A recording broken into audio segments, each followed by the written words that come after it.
Hello again, Dan Alasso, Making History, and today I have for you another chapter of An Infidel Body Snatcher and the Fruits of His Philosophy, my biography of Dr. Charles Knowlton. And this is chapter 29, and it's titled The Boston Investigator.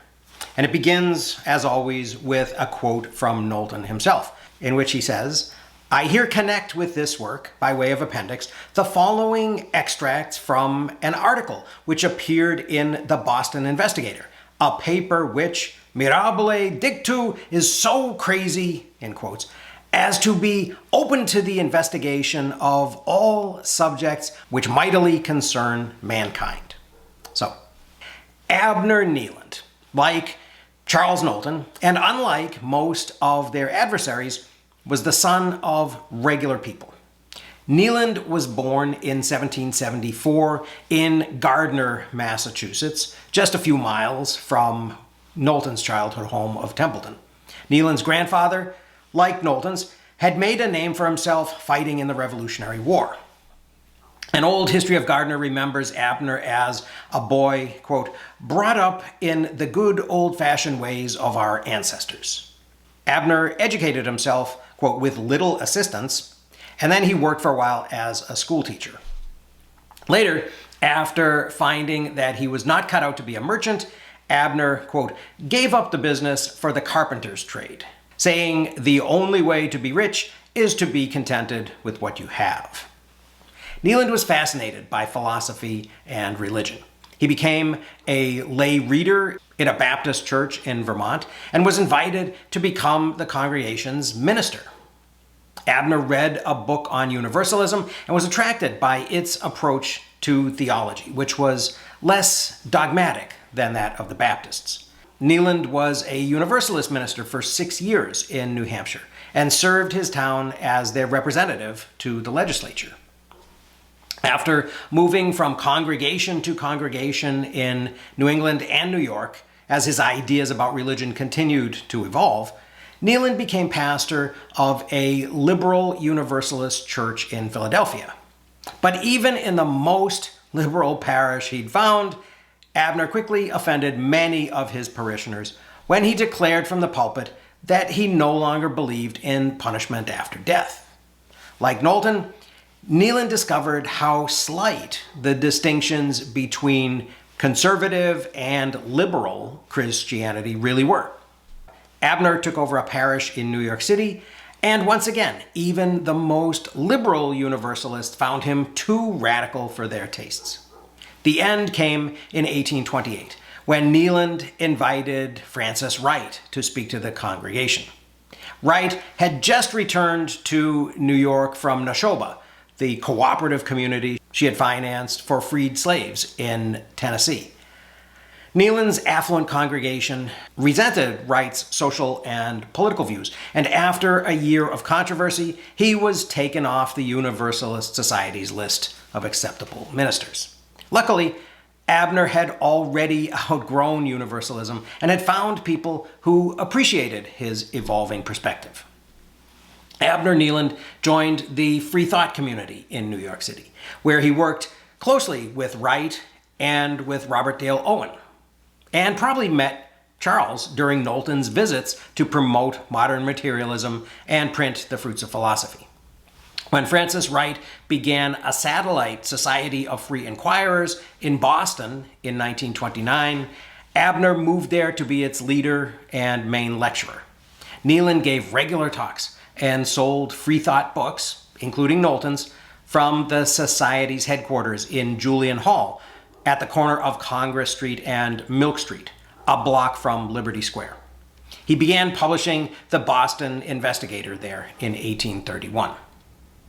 Early editions of the Investigator featured a masthead illustrating a printing press and a banner that read, "Tyrant's foe, the people's friend." Beneath this, in a column called Working Man's Department, Kneeland listed the paper's political agenda. The platform included universal education, abolition of imprisonment for debt, equal taxation on property, and no legislation on religion.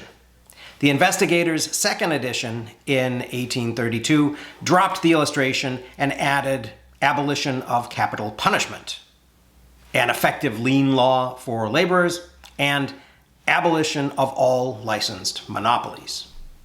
As a friend of British-born freethinkers such as Wright and Owen, Kneeland was keenly aware that free thought was a transatlantic social movement. The Investigator regularly carried articles about British reformers such as Richard Carlisle, Robert Taylor, and Eliza Sharples. In the summer of 1832, for example, Kneeland devoted the middle 3 columns of page 1 to a transcript written by Robert Dale Owen of a lecture given by Eliza Sharples at the Rotunda in London.